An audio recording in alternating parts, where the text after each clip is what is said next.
এই ছবিটা 3 দিন আগের। মেহেদী হাসান মিরাজ লাল বলে একজন বোলারকে গ্রিপ করা শেখাচ্ছিলেন।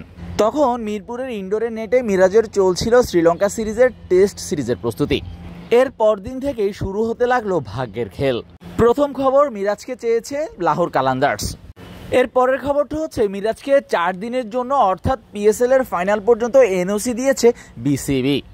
মিরাজ যখন পাকিস্তান উড়াল দিলেন সেখানে দলের সাথে প্র্যাকটিস করা শুরু করলেন, ম্যাচ খেলতে নামবেন। ঠিক এর আগেই খবর, মিরাজ বাংলাদেশের টি-20 স্কোয়াডে অন্তর্ভুক্ত হয়েছেন পাকিস্তানের বিপক্ষে 3 ম্যাচের টি-20 সিরিজের জন্য।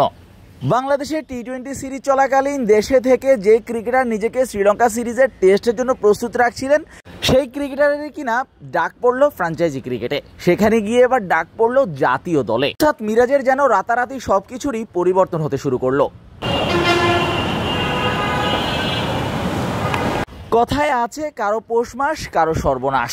মিরাজ আর সৌম্যর ক্ষেত্রেও হয়েছে তাই। সৌম্যর যখন সর্বনাশ, মিরাজের তখন পৌষ মাস। সংযুক্ত আরব আমিরাতের বিপক্ষে বাংলাদেশ 3 ম্যাচের যে টি-20 সিরিজটা খেলেছে সেখানে একটা ম্যাচেও সুযোগ আসেনি সৌম্য সরকারের।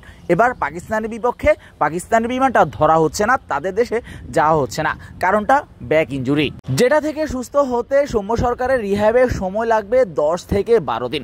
অর্থাৎ ততদিনে পাকিস্তান সিরিজও শেষ হয়ে যাবে। মিরাজ এই মুহূর্তে পাকিস্তানে অবস্থান করায় বিসিবিকে খুব একটা চিন্তা করতে হয়নি। নিঃসন্দেহে বর্তমানে আন্তর্জাতিক ক্রিকেটে বাংলাদেশের নাম্বার 1 অলরাউন্ডার, টেস্টের 2 নাম্বার অলরাউন্ডার, ওয়ানডের 4 নাম্বার অলরাউন্ডার। যদিও পাকিস্তানের বিপক্ষে টি-20 সিরিজ, তবে সাম্প্রতিক সময়ে টেস্টেও বেশ ভালোই অলরাউন্ডিং নৈপুণ্য দেখাচ্ছেন মেহেদী হাসান মিরাজ। জিম্বাবুয়ের বিপক্ষে সবশেষ 4 ইনিংস তিনি বল করে সেখানে 3টি ইনিংসেই 5 রান নিয়েছেন, একটা সেঞ্চুরি করেছেন সবশেষ ইনিংসে।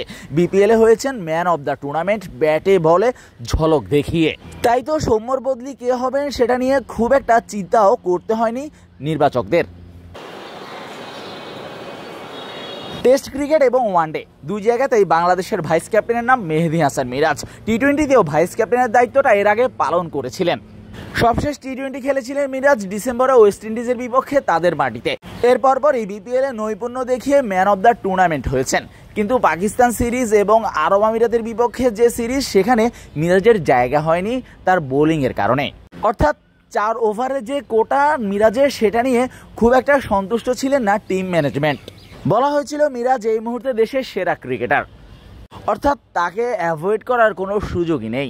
আপাতত মিরাজকে রেখে অন্যদের বাজিয়ে দেখতে চেয়েছে ম্যানেজমেন্ট। আরব আমিরাতের বিপক্ষে 2-1 সিরিজ হার, পিএসএল থেকে ডাক পাওয়া এবং সৌম্য সরকারের ইঞ্জুরি সবই যেন মিরাজের জন্য আশীর্বাদ হয়ে এলো। শাহরিয়ার শাওন, মিডফিল্ড।